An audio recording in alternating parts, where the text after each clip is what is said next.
Okay, so this video's going to talk about spotting a star and how do we actually spot a talented player and somebody that we would consider to be able to make the step up to the next level at the elite environment. Okay, so first of all, what do you see? Well, as scouts or people identifying people to bring them in, athletes to come into systems, what do we actually see? Well, earlier on I made a relative age effect video which relates quite nicely to this. So as the image shows, we can't see anybody's face, we can just see their physical stature. So in terms of relative age effect, it's quite easy for us to see a person that is bigger than everyone, a person that is faster than stronger than everyone. This would help us to identify this person and would help us to label them as talented compared to actually understanding what is involved within identifying a player and how do we identify a player with more than just looking at their physical stature. So do we actually understand what we're looking for? Well, in the first image in the top left corner, we see a group of basketball lads. But what do we actually see? Well, we see someone that is taller, not more physical in terms of muscle, but we would say that they are taller. This would give them a clear advantage when playing basketball, and as a scout looking at that, it would be easy for us to identify him as being one of the more advanced or better players. Whereas, if we are actually wanting to understand what is involved in the process, we need to look at things with more detail. So, the next image in the bottom left corner, so the technical ability of the player. So rather than that player just being the biggest, that does not necessarily mean they are the best. So are they technically gifted, and do they have enough technical ability to make it to the next level? The next image in the top right corner, so what social skills do they have? Are they able to interact with others? Are they able to communicate well? Are they a leader?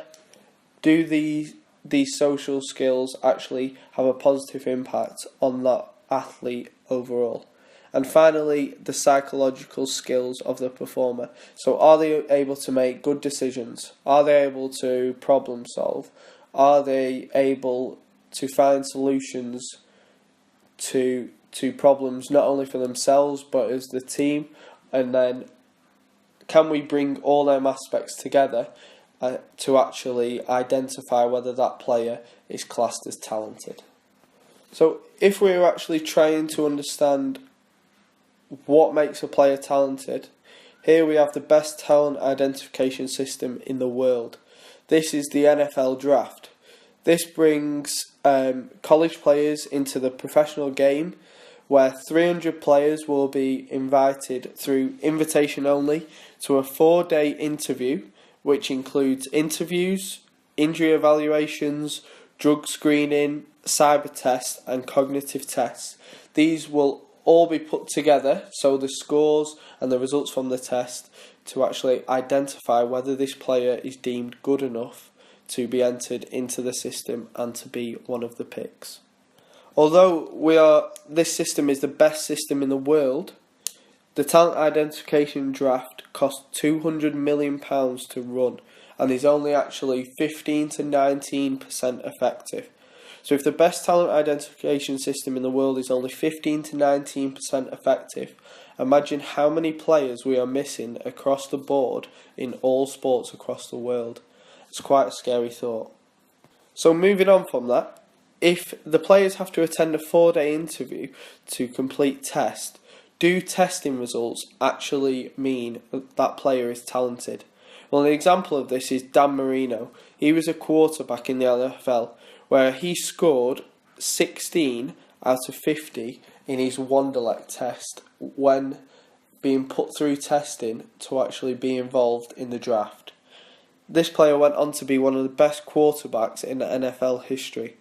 So, does this actually show that testing results mean talent? And does this show a flaw in the identification process or the system within the NFL, which is deemed the best in the world?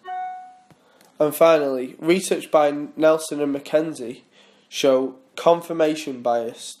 This confirmation bias is so what do we actually see when identifying talent? And if we see somebody that has a physical advantage, this confirms to us that they are deemed as talented.